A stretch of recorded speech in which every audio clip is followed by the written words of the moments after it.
Hello, ladies, and thank you for having us here today. I just want to see if you wanted to start out and tell us a bit about yourselves, your groups and organizations you work with, and some of the work you've undertaken. Who's going to go first? You You go or me? first. Me? Your turn. Okay. My name's Marilyn Gale, and don't hold it against me, I'm English. I moved over here in 2007.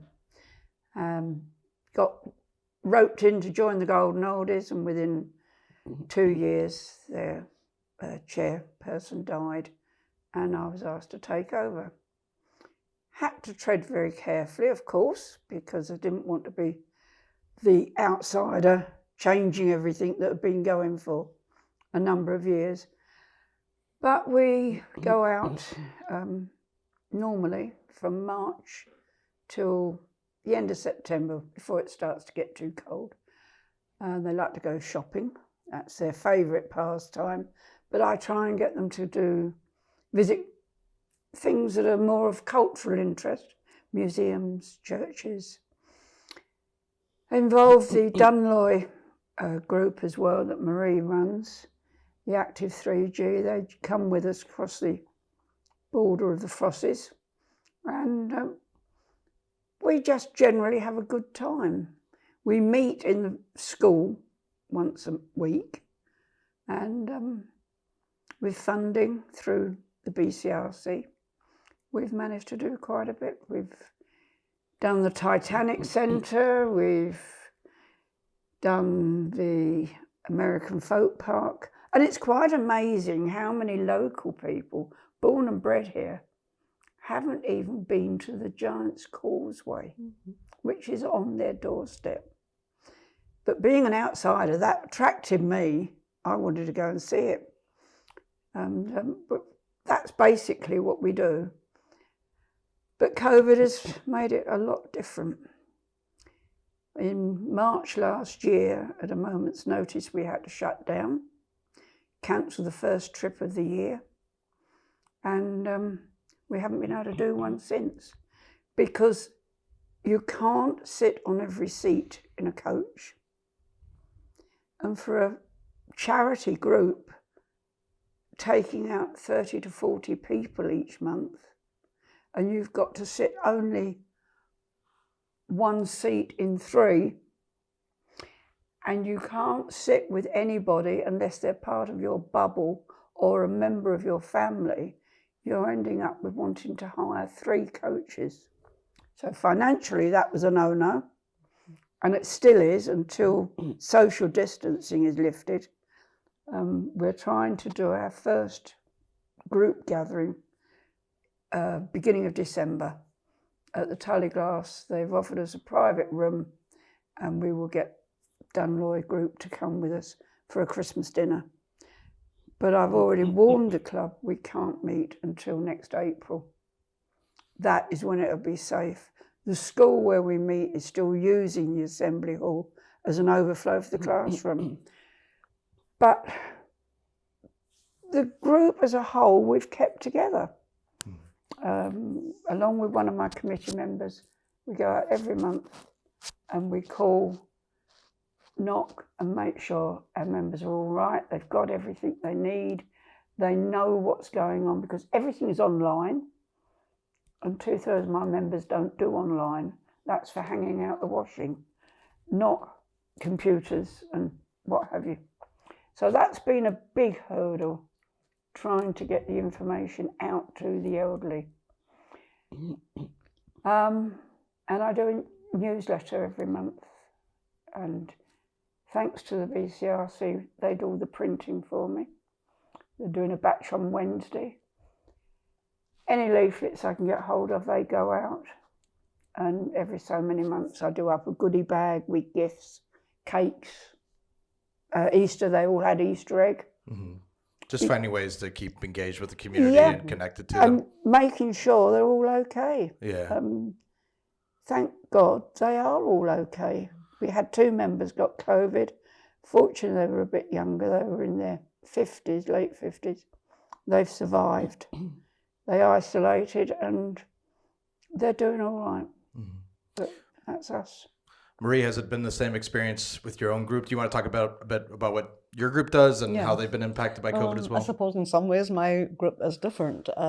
I joined my group about, as I say, 20 years ago, but some way down the line, there was, they'd done an audit in the village to see what we could give for older people or what we could put on for older people. And the main request was for a luncheon club for the older people. And surprisingly enough, at that time, a pharmacy in the village. We had no pharmacy. So we lobbied for it through the luncheon club, and at the third attempt, we got a pharmacy. So that was a big yes. So from then on, we set up the luncheon club, and we have, I suppose, 40 to 60 members, yes.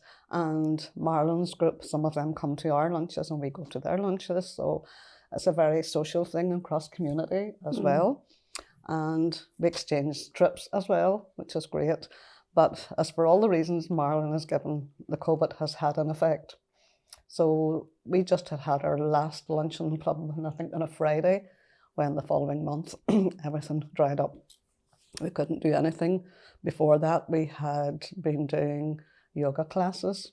We had just completed a pharmacy project on which we give talks on arthritis, healthy eating. We had little chair dancing classes, chair yoga, different flower arranging, different things like that for them. But thankfully, we just completed that one, Bronagh hadn't, the pharmacy one, when it all dried up. So the next thing was, what way can we support them? And quite a lot of them do live on their own and dependent on the luncheon club. So with Bronagh's help, and I want to especially give credit to her, she has helped me with all the funding applications, and we've got around 10,000, I'm sure, in the past year. Amazing. Yes, and we provided a weekly luncheon for all our members, and then suddenly there was more applications, for there was many more people that we didn't realise lived on their own and needed that kind of support. So we finished up, I think, with 105 people on our list getting dinners every week, which was amazing. And with feedback through their families, they really appreciated it. And again, big thanks to Bronagh for all her help. So we got, I think from who was ones we got, CFNI and Awards for All, and Causeway Coast Glens and NACN, to name but a few of the funders who supported us. So at present, everything has come to a halt again. We've run out of money, but it's the summer and they don't really mind. So we're living in hope that we might get back in September, because we have quite a big hall that we can hold our lunches in. So it's a massive size of hall, so it could be well spaced out, you know. So we're hoping that it might come to that. But if not, it'll be the same as Marlon. It'll just be when and if we can do it safely. So that's basically what we've been doing. I wonder, in reflection over the years, I mean, cross-community work can't be, it's something of high value, obviously, in Northern Ireland. You must have some stories you can share working together over the years. I'd be interested to hear a little bit more about that. Not for consumption. Not to record. Is that right? Yes, we'd had some great fun with them, especially on the day's outings, yes. Yes, there's never been any fallouts or ill feeling or anything never like dull. that. No, nothing like that at all. We've all been very charitable At the to end each of other. the day, we all want the same thing. Yes. Yeah. You know, we all want a roof over our head, to know our kids have got jobs and are secure, reasonably good health. So where's the problem? Mm-hmm. There's only one God. We just go through different doors or different roads to get there. Yes. And when you get up there, we're all going to be lumped together anyway. Well, you might. I'm going down there. It's warmer. Maybe we shouldn't hear those stories. Come on, you know me. I'm an old English woman. We didn't ever hold that against her, by the way. No, we won't. Not at Avila Media. No, but that's excellent, and obviously you've been able to build some camaraderie over the years. What are your plans to work, in a cross-community capacity? Obviously, once COVID is over with, you touched a little bit on it, but I'd like to hear you expand a bit more. I don't know, just continuing with what they're doing. We just I carry on, suppose, we pick up the ends yeah. and just carry on where we left off. Yes. We also are involved with a group, Dunloy Stronger Together, and they're more into the mental health side of things. So we support them, and again, it's all cross community, and different people from different places come to the hall, and they get some great speakers in, and they are really on our committee. You know, they're under our umbrella, as you should say. You know, and we help them as well. So just another branch of the work we do. Yeah. And have you seen, you come together? Does that, do you think the influence of that working cross community in your generation has a trickle down positive effect on younger generations as they see people in your generation working together? I think so. Yes, definitely. Yes, I feel it's not anywhere near. They're learning by example. Yeah, exactly. It starts with you and goes down. Yeah, absolutely. Well, I wonder, ladies, is there anything else you want to expand on in terms of your work over COVID and moving forward? Well, I won't be sorry to see the back of the activity packs that I do up every month. I've nearly exhausted all the websites for free printable crosswords and Sudoku and word search. But I imagine those activity packs, you talked about your work on mental health, that probably has a positive effect as well. Oh yes, I'm sure it does. I mean, no names, no pack drill, but we've got one member who maintains she completes. You know, over here you have fireside quizzes. Yes. And they're very popular, and quite often members will come in with half a dozen and go around and sell them to the members. And this particular member always buys one, and she'll sit through the meeting with her head down, putting in and then when tea break comes, she goes off with her sheet round the tables, and she comes back and says, "Oh, I've completed that one." I think, yeah, I bet you haven't all. She got the answers of somebody else. She has never completed a quiz in her life. And it proved out the other week, I went round with the next quiz pack. She said, "I hope they're easier than the last few we've had. I can't do them." And you actually got them finished. As I walked away, I went, "That's because you've got nobody to ask the answers." Is she going to be watching this interview, by the way? Or? That hadn't occurred to me. No, we have two ladies who are both in their 90s, let's say, and they do a crossword every day. And I think it's the Irish News one actually they do, but they would do any kind. And they ring each other up for the clues if they can't if they can't get the answers.